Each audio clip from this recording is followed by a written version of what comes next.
War Z didn't take long to be crowned the highest-grossing zombie film of all time. But what makes this movie so captivating is the realistic visual effects created by computer graphics artists. The talented group of people worked around the clock to pull off one of the most believable apocalyptic films we've ever seen. And now that the sequel has been delayed, we thought we'd take a look at what the original film looks like without all the snazzy visual effects. Prepare to be amazed.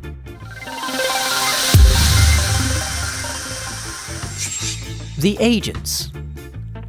While watching the film, you probably wondered how they managed to get so many extras. But the truth is that most of these zombies are actually agents, digital bots that were created by visual effects artists. Up to 8,500 of these agents were used per scene, and over 24 different body types were digitally created using various textures to give each bot its own unique appearance. MPC did an amazing job building unique humans and zombies that had many moviegoers fooled. Men, women and children body types were used as templates for these characters. Various zombies were then built, from those with small bloodstains to the ones with open wounds and rotting teeth. The computer-generated people and zombies were also given their own unique CG clothing. Helicopter scenes. In this scene, the actors were filmed in front of a green screen on a soundstage. Later, the visual effects artists created a visual set and added the helicopter's rotor blades and exhaust gas to make the scene look as real as possible. This shot of another helicopter was made by Moving Picture Company, MPC. Photos of the helicopter were taken and the graphic was then built using texture variations. They then worked together with the animation department to ensure the aircraft moved realistically while flying over the city. The landscape. Most of the ground scenes of Philadelphia were actually filmed in Glasgow, Scotland, and the aerial shots were created by the visual effects team. The structures and landmarks of the City of Brotherly Love were added to the layout of Glasgow so seamlessly moviegoers can barely tell the difference.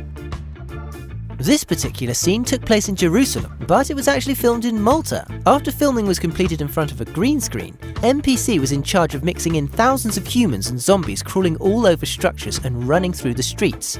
Extras were photographed and then those photos were scanned and used to build even larger crowds.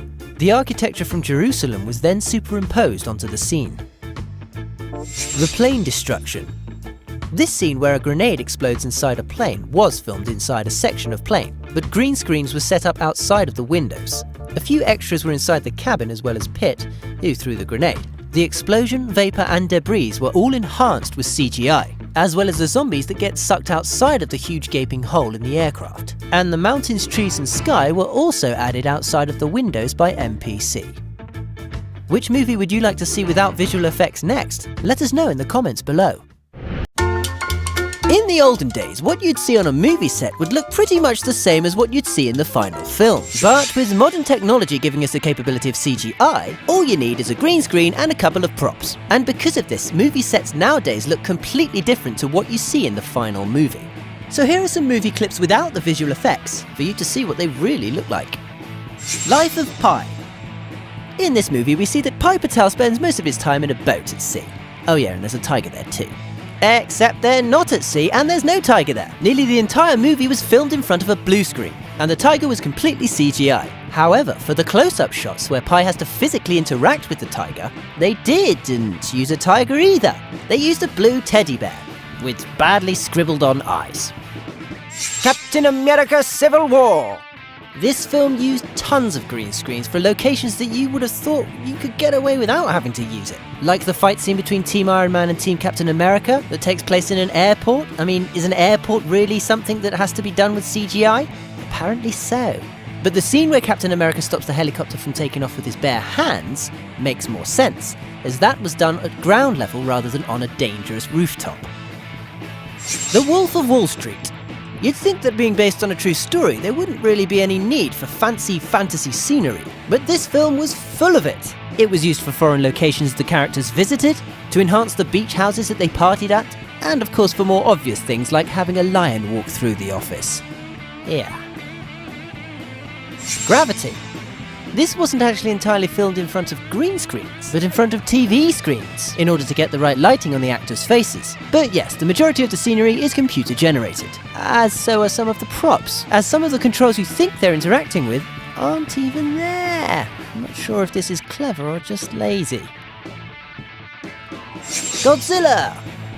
Of course, Godzilla was completely CGI, because using a guy in a suit doesn't really cut the mustard these days. But aside from the obvious CGI, there is some CGI that might actually surprise you.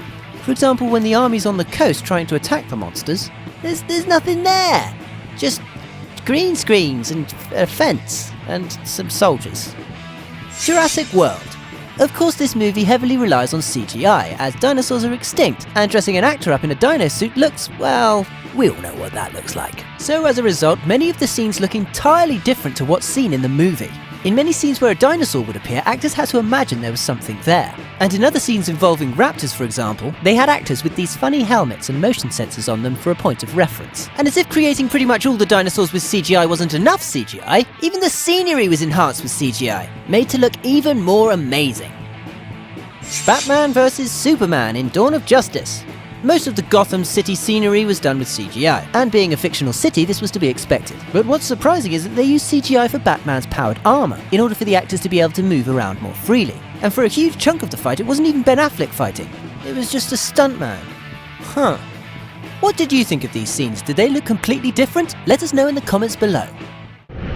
Somos R7, recuerda suscribirte a nuestro canal y activa la campanita para recibir las notificaciones de los estrenos del cine y la televisión.